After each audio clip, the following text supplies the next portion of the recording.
Greetings! Welcome to my page and/or welcome back. I am Fire Lotus. So, let's get into this, and if you haven't already, go ahead and like and subscribe and hit that bell notification to make sure that you get notifications when I make videos. So, a little bit of update. For the people that did not know, hi, I'm Fire Lotus, and this is my YouTube page. I normally go live Monday through Thursday on my Facebook page by the same name.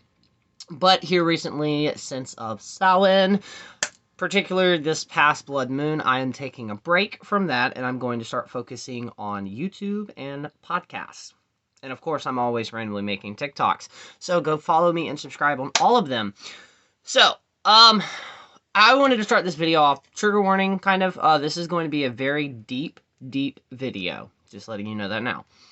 So, when around the time of the blood moon, this past full moon, I started it affected me in a way that a lot of the stuff that I'd been through in the past 4 years, due to life, I have not fully been able to process. And I wanted to know and wanted to figure out what was blocking me. And then I realized, thanks to the full moon, it was emotions that I had not processed. See, what a lot of people don't like to say is your physical mundane world affects you spiritually, whether that is how you receive messages, whether that is a block in your path, it affects you. It causes a block. It causes our own energy to go stagnant. Now with that, and this is something I normally do not talk about on here because I like my content to be a break from reality. When 2020 happened, beginning of 2019 and 2020, when the world basically stopped and, well, what we considered normal then will never be normal. So it was a death. It was a death of normacy. It was a death of what almost every generation that is currently on Earth that's at the age that they understand what's going on. It was a death of our normal. And instead of us mourning that on a world scale, instead of us mourning it due to the way our world works, we just had to kind of get back up and just keep going. That is why I encourage you, which also, thanks to a Facebook Live that I did, kind of inspired all of this Halloween, if you can. And remember that Celtic calendar-wise, Samhain, what we consider Samhain and or Halloween here in the United States, is not actually happening until November. I believe it's actually to do with the new moons. But anyways, so you still have time. I encourage all of us to do a mourning and releasing ritual. That can be anything, whether it's just lighting a candle. Specifically, what I encourage people to do, if you can, is write down everything that you've lost. Write down things that have changed. And this is not just due to 2020, but death is a taboo in a lot of things. In our society, it's one of those taboos. And when it comes to mourning and the whole process of understanding death, it's confusing and very, very deep to a lot of people. And the mourning process is different for everybody. So what I'm planning on doing this Samhain, or this All Hallows Eve, is basically making a list of all the things that I've lost, whether that's loved ones, whether that's friendships, relationships, jobs, any aspect of your life that an end has happened, a door has closed.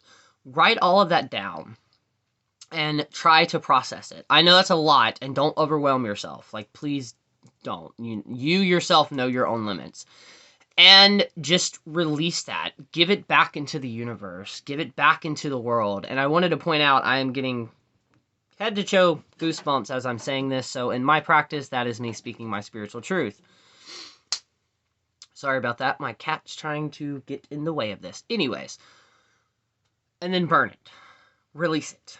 And in a lot of practices, especially my practice, that's one of the reasons I use fire, is because it not only is the breath of life, but it also is just like a volcanic eruption. Yeah, there's destruction. It's burning everything around. But once that lava reaches the water, which is the healing aspect, it also creates new land.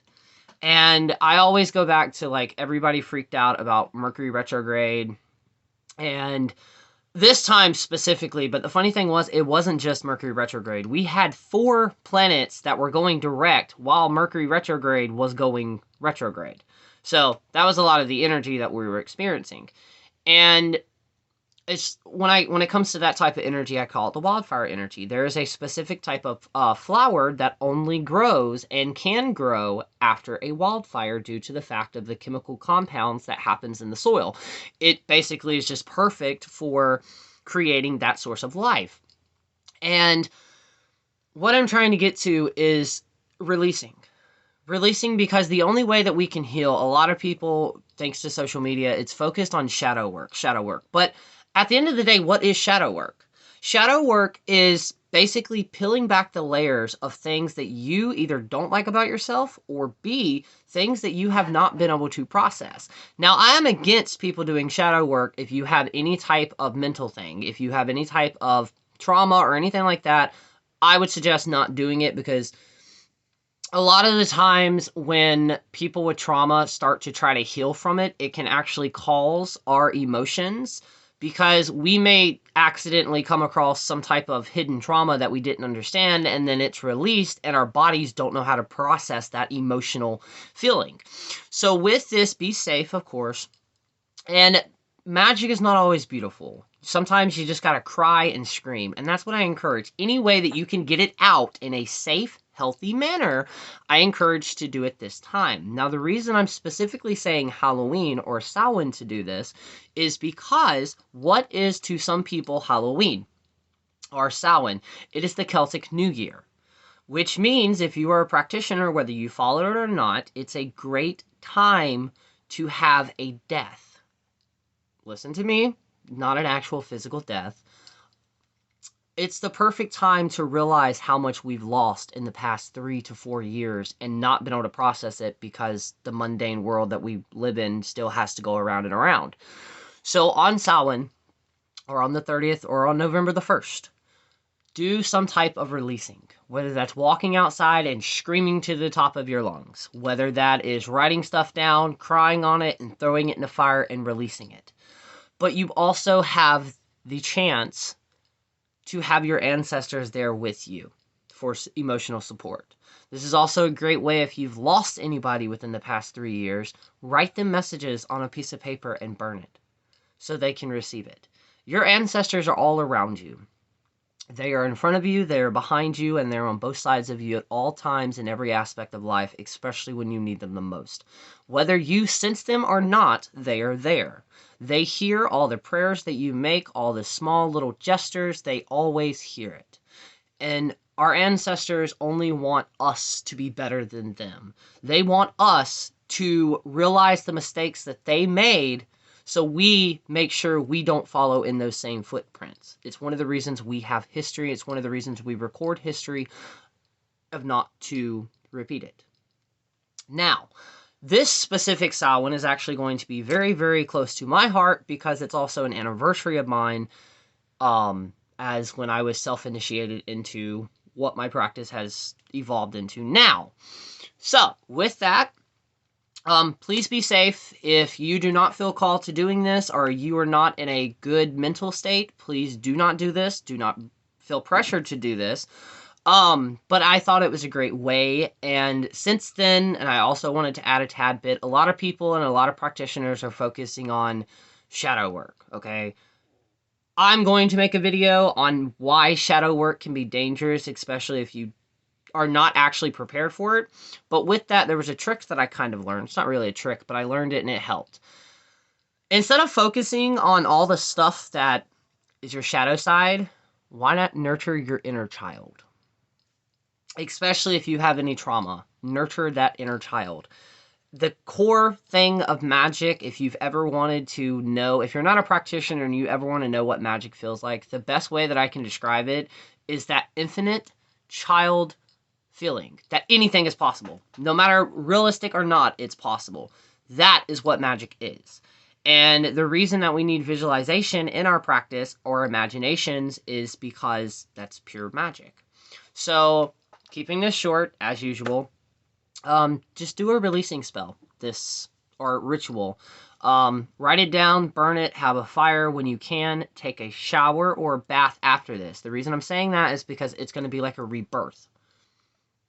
You've released all that, you've got all the weight off of you, and now you are walking into life as a brand new person. So with that being said, I love you all. You also still have a chance. I am doing a Halloween, my first, actually, Halloween community candle, which is going to be dedicated into helping and boosting our spiritual journeys and our spiritual evolutions and our craft or witchcraft path. So if you're interested in that, you can comment on the latest Instagram post that I have and or direct message me on my Instagram and or my Facebook page at Fire Lotus the Witch. It'll bring them both up. It's completely free. All I need is your name and your birthday, so I can add it to the list, and then of course it'll go on my altar. It will also be blessed by my spirit guides and my ancestors, and hopefully y'all's as well. But with that being said, I love you all. Remember, you are always magical. You are always wanted. And yeah, until then, I'll see you soon. And if you haven't already, go ahead and like and subscribe. Peace.